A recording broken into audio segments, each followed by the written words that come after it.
Assalamu alaikum wa rahmatullahi wa barakatuhu. It's story time. Today we will read a book about Ramadan. It says a party in Ramadan. So let's begin. Lena twirled around in front of the kitchen table, breathless and excited, as her mother pulled out an invitation from the large envelope. Mom, Julia is going to have a pony at the party. And we get to ride it. Flecks of confetti fluttered out of the envelope onto the table. I never rode a pony before. Lena stopped twirling when she saw her mother's expressions change. What's wrong, Mom? She asked. Lena, Mrs. Ahmed said gently, Julia's party is next Friday during spring break. This year it will be the first Friday in Ramadan. Ramadan! Lena looked into her mother's eyes. I'm going to fast that day, she said, but I can't miss the party. Her mother was quiet for a moment. Then she said, Lena, I know the party means a lot to you. Do you want to fast on a different day? That would be okay. You're still too young to fast every day. But Auntie Sana's coming on Friday. We are all going to have iftar dinner together after we break the fast. I don't want to give up fasting that day. Lena walked over to her mom. The party's in the afternoon. Can I just go and not eat or drink anything? I'll be home before iftar time. Her mother hesitated, then nodded. Yeah. Thanks, Mom. Lena hugged her mother and then started twirling again.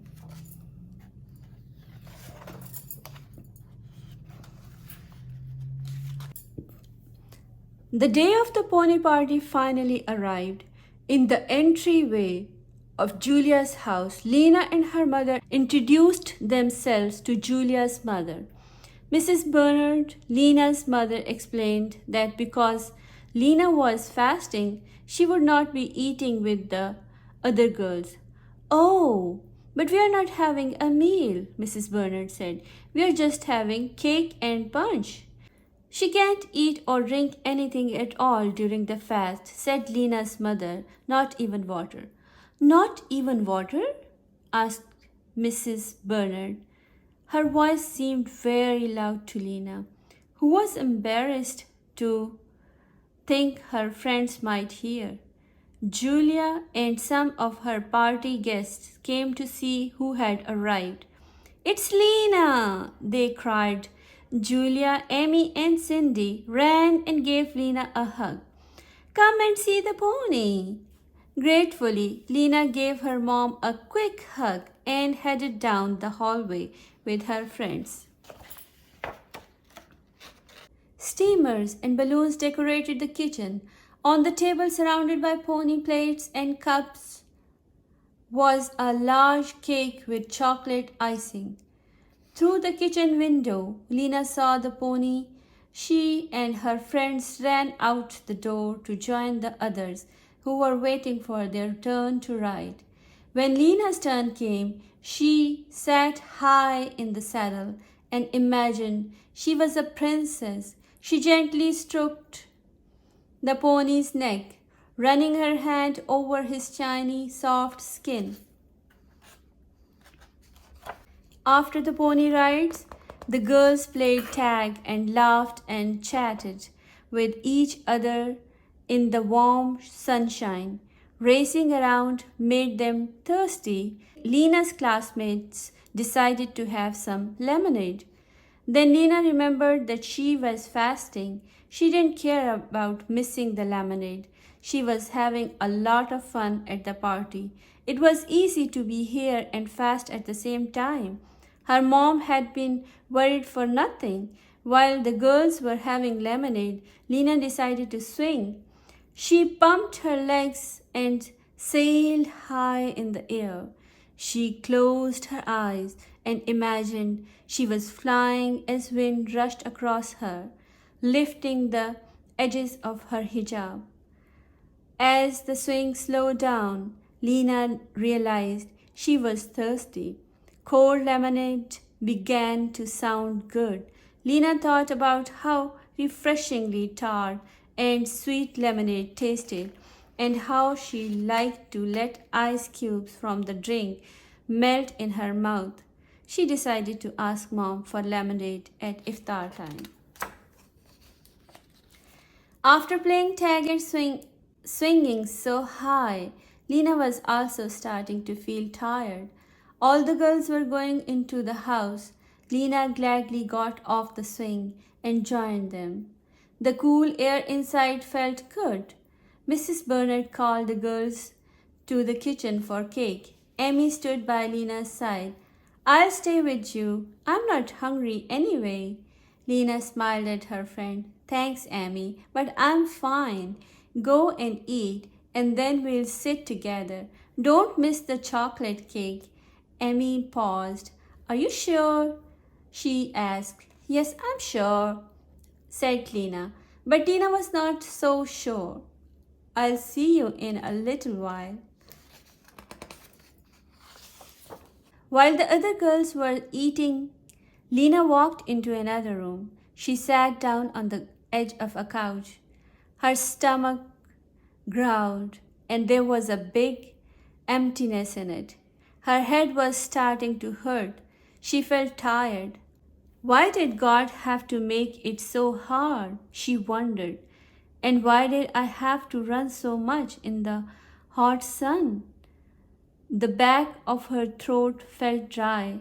Lena longed for a simple sip of water.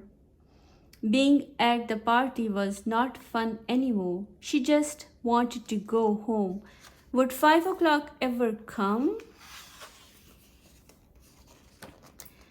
Lena lay her head against the armrest. She slipped off her shoes, drew her legs up beside her, and closed her eyes. Soon she was asleep. Lena barely realized when her mom arrived, helped her into the car, and drove her home. When Lena opened her eyes, she was on her own couch in her family room at home. She heard Auntie Sana's voice in the kitchen and her mother's laughter. Light from the kitchen spilled into the family room. She smelled the aroma of baking bread and dinner cooking on the stove.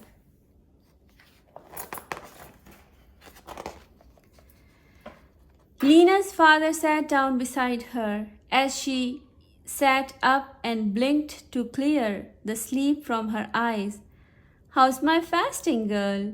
He asked as he hugged her. She felt safe in his warm embrace. I'm fine, Daddy. I feel a lot better after sleeping. Lena's head did not hurt anymore, and she was not tired. The first few days of Ramadan are usually the hardest as your body gets used to the new schedule, he said. I heard you had a rough day. I'm proud of you for hanging in there. It's not easy sometimes, but God knows when you are trying hard to please Him. Is it iftar time yet? Lena asked. Almost. Would you like to help me open the dates? Sure. Lena felt even better as she walked into the kitchen with her father. Her mother was stirring food in pots, and Auntie Sana was cutting fruit.